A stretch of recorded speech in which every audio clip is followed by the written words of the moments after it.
to ask. Bring their relatives home, they say. Everything else can wait. Lucy Williamson, BBC News, Tel Aviv.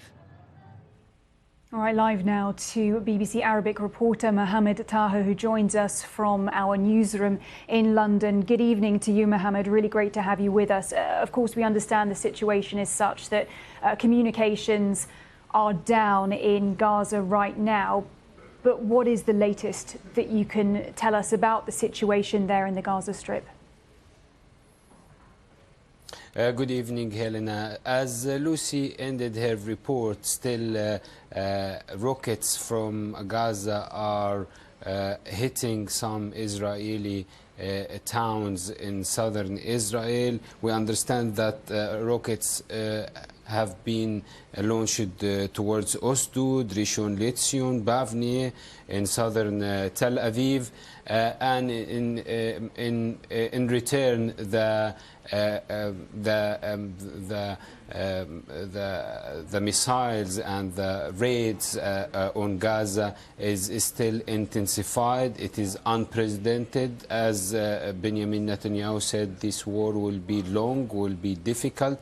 And as we can see in these pictures on the screens, this is Gaza Strip. It's pitch black. There is no communications, no electricity, and the raids from yesterday are unprecedented. They are intensified. The IDF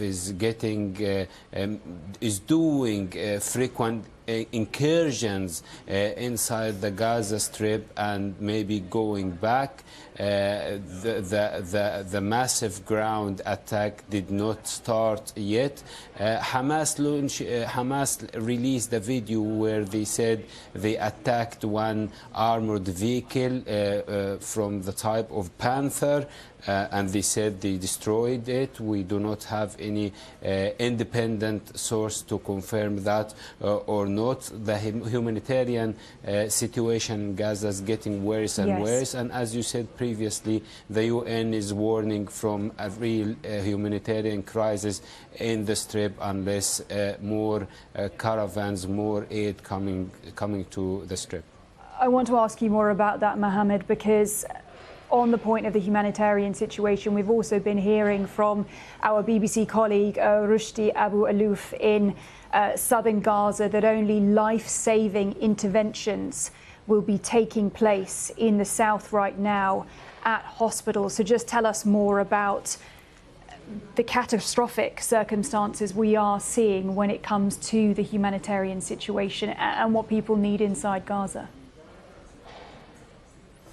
Yes, Helena, imagine the Israeli army still issuing that warning to the residents in northern Gaza and eastern Gaza where the raids are continuing to leave their homes.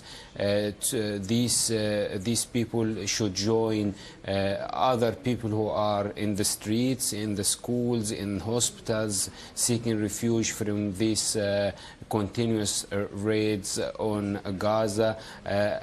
Answering your questions about the hospitals without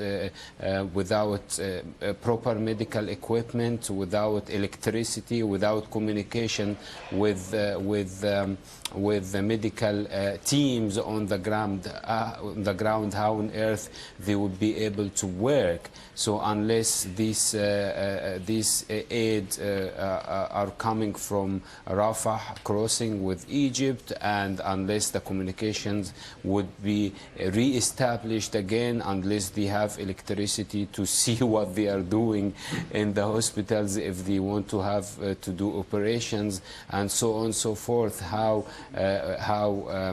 injured people and patients would be treated. Hamas are talking about 7,600 casualties so far from the Israeli raid. We don't have independent source to confirm that, as many governments in the West are maybe disputing that. Hamas yesterday issued a list of these more than 7,000 people who died to confirm that this is the correct toll of casualties. Mohamed, one thing I do want to ask you about is that we've also been hearing from Israeli Prime Minister Benjamin Netanyahu today saying that troops are moving south. Now, we know, of course, that the warning has been from the IDF for all civilians in Gaza to move south so that troops would go into the north. So what does that mean for civilians right now? How confused are they when they've had one message to move from one part of the Gaza Strip and now we understand troops are going to another part? This confusion is from the start of this war, Helena, as the IDF was issuing this warning for the residents in North Gaza to move towards south, and while they were moving, they faced raids on their way to find safety. And also the massive confusion happened when the explosion happened in the Ma'madani hospital. Now, when the Israeli forces are talking about that the leadership of Hamas are hiding under the ground, under the Al-Shifa hospital, this is a massive warning that this hospital could be a target.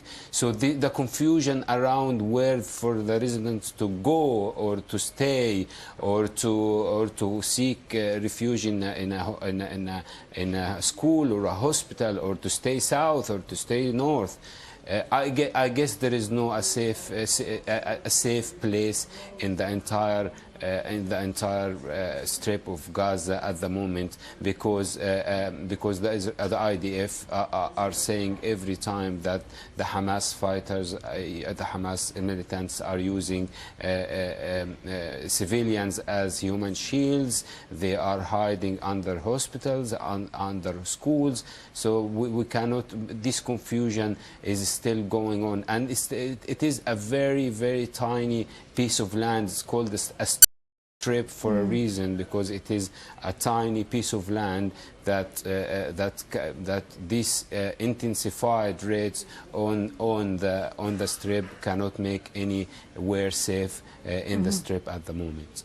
Mohamed Taha there from BBC Arabic, joining us from the newsroom there in London.